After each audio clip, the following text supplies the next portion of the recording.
American state secretary Antony ബ്ലിങ്കനും European union വിദേശ നയകാര്യ മേധാവി ജോസഫ് ബോറലും ഒരാഴ്ച നീളുന്ന പശ്ചിമേഷ്യ സന്ദർശനം തുടങ്ങി. ഗസയിലെ സംഘർഷം മറ്റു മേഖലകളിലേക്ക് വ്യാപിക്കുന്നത് തടയുകയാണ് ലക്ഷ്യം. ലക്ഷക്കണക്കിന് ഫലസ്തീനികൾ തിങ്ങിത്താമസിക്കുന്ന അഭയാർത്ഥി ക്യാമ്പുകളെ തെരഞ്ഞുപിടിച്ച് ആക്രമിക്കുന്നത് ഇസ്രയേൽ തുടരുകയാണ്. കഴിഞ്ഞ 24 മണിക്കൂറിനിടെ 162 പേരാണ് ഗസയിൽ കൊല്ലപ്പെട്ടത്. DK സുഹൈൽ കൂടുതൽ വിവരങ്ങളുമായി ന്യൂസ് ഡെസ്കിൽ നിന്ന്. സുഹൈൽ, എന്താണ് ഗസയുമായി ബന്ധപ്പെട്ട പുതിയ അപ്ഡേറ്റ്സ്? ഇഷാദ്, ഗസക്കുള്ളിൽ വലിയ ആക്രമണങ്ങൾ വ്യാപിച്ചുകൊണ്ടിരിക്കുകയാണ്. അഭയാർത്ഥി ക്യാമ്പുകളെ തെരഞ്ഞു പിടിച്ചുകൊണ്ടാണ് ഇസ്രായേൽ ആക്രമിച്ചുകൊണ്ടിരിക്കുന്നത്. ഈ ഒരു പശ്ചാത്തലത്തിൽ മറ്റു മേഖലകളിലേക്ക് കൂടി ഈ യുദ്ധം വ്യാപിക്കുന്നതിൻ്റെ ചില സൂചനകൾ വന്നുകൊണ്ടിരിക്കുന്ന സാഹചര്യത്തിലാണ് US state secretary Antony Blinken ഇപ്പോൾ പശ്ചിമേഷ്യയിലേക്ക് അദ്ദേഹത്തിൻ്റെ 4ാം സന്ദർശനത്തിലേക്ക് എത്തുന്നത്. 3 മാസം പിന്നിടുന്ന ഈ ഘട്ടത്തിലാണ് വീണ്ടും ആന്റണി ബ്ലിങ്കൻ വരുന്നത്. അതോടൊപ്പം EUവിൻ്റെ യൂറോപ്യൻ യൂണിയൻ്റെ വിദേശകാര്യ മേധാവി ജോസഫ് ബോറൽ കൂടി അദ്ദേഹത്തെ അനുഗമിക്കുന്നുണ്ട്. യൂറോപ്പും അമേരിക്കയും ചേർന്നുകൊണ്ട് ഈ വിഷയത്തിൽ പുതിയൊരു നയതന്ത്ര നീക്കത്തിലേക്ക് എത്തുന്നു എന്ന് തന്നെയാണ് നമുക്ക് മനസ്സിലാക്കാൻ സാധിക്കുന്നത്.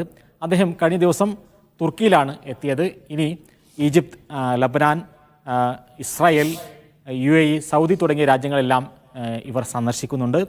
പ്രധാനമായും കഴിഞ്ഞ ദിവസം ബെയ്റൂത്തിൽ വെച്ചുകൊണ്ട് ഹമാസിൻ്റെ മേധാവി കൊല്ലപ്പെട്ടതിന് ശേഷമുണ്ടായ സംഭവങ്ങൾ, അതേപോലെ തന്നെ ഇറാനിൽ നടത്തിയ ആക്രമണങ്ങൾ, ഇതെല്ലാം തന്നെ പുതിയൊരു മേഖലയിലേക്ക് യുദ്ധം പോകുന്നതിൻ്റെ ചില സൂചനകളായി വ്യാഖ്യാനിക്കപ്പെടുന്നുണ്ട്. ഈ സാഹചര്യത്തിൽ കൂടിയാണ് ഇപ്പോൾ ആന്റണി ബ്ലിങ്കൻ പശ്ചിമേഷ്യയിലേക്ക് എത്തുന്നത്.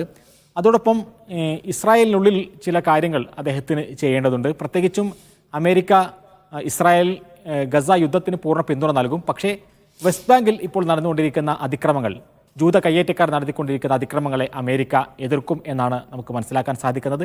അതോടൊപ്പം ചില തീവ്ര വലതുപക്ഷ മന്ത്രിമാരിൽ നിന്ന് ഉണ്ടായിക്കൊണ്ടിരിക്കുന്ന പ്രസ്താവനകൾ യുദ്ധാനന്തരം ഗസ പൂർണ്ണമായും പിടിച്ചെടുക്കും, അതേപോലെ തന്നെ ഗസയിലുള്ള മുഴുവൻ ആളുകളെയും ആട്ടിപ്പായിക്കും തുടങ്ങിയ ചില പ്രസ്താവനകൾ നടത്തിക്കൊണ്ടിരിക്കുന്ന മന്ത്രിമാർ ഇപ്പോൾ ഇസ്രായേൽ മന്ത്രിസഭയിലുണ്ട്. ഇറ്റാമർ ബെൻഗിറിനെ പോലെയുള്ള മന്ത്രിമാർ. ഈ തീവ്ര വലതുപക്ഷ മന്ത്രിമാർക്കെതിരായിട്ടുള്ള നിലപാടാണ് അമേരിക്കൻ സ്റ്റേറ്റ് ഡിപ്പാർട്ട്മെൻറ്റ് ഇപ്പോൾ എടുത്തുകൊണ്ടിരിക്കുന്നത്. അതിനെതിരെ ഈ മന്ത്രിമാർ തന്നെ രംഗത്ത് വരുന്ന ഒരു സാഹചര്യവും ഉണ്ടായി. അപ്പോൾ ഈ കാര്യങ്ങളെല്ലാം പരിഗണിച്ചുകൊണ്ട് ഏതെങ്കിലും തരത്തിലുള്ളൊരു നയതന്ത്ര നീക്കത്തിലൂടെ ഈ യുദ്ധത്തിൻ്റെ കെടുതികളിൽ നിന്ന് രക്ഷിച്ചെടുക്കുക. പ്രത്യേകിച്ചും അമേരിക്കയ്ക്ക് ഈ വിഷയത്തിൽ വന്നിട്ടുള്ള ചില ഡാമേജ് ഉണ്ട്. ഈ അറബ് രാജ്യങ്ങളുമായി ബന്ധപ്പെട്ടുകൊണ്ട് അത് തീർക്കുക തുടങ്ങിയ ലക്ഷ്യങ്ങൾ മുന്നിൽ വെച്ചുകൊണ്ടാണ് ഈ ഒരു സന്ദർശനം. അതോടൊപ്പം വെസ്റ്റ് ബാങ്കിലും ഇസ്രായേലിലും തുടർന്നുകൊണ്ടിരിക്കുന്ന തീവ്രമായിട്ടുള്ള ആക്രമണങ്ങൾ ഇസ്രായേൽ തുടരാൻ തന്നെയാണ് തീരുമാനിച്ചിട്ടുള്ളത്. പ്രത്യേകിച്ചും അൽമഗാസി പോലെയുള്ള അഭയാർത്ഥി ക്യാമ്പുകൾക്ക് നേരെയുള്ള അതിക്രമങ്ങൾ ഇസ്രായേൽ തുടരുകയാണ്. കഴിഞ്ഞ 24 മണിക്കൂറിനിടെ 126 പേരാണ് ഗസയിൽ മാത്രം കൊല്ലപ്പെട്ടിട്ടുള്ളത്.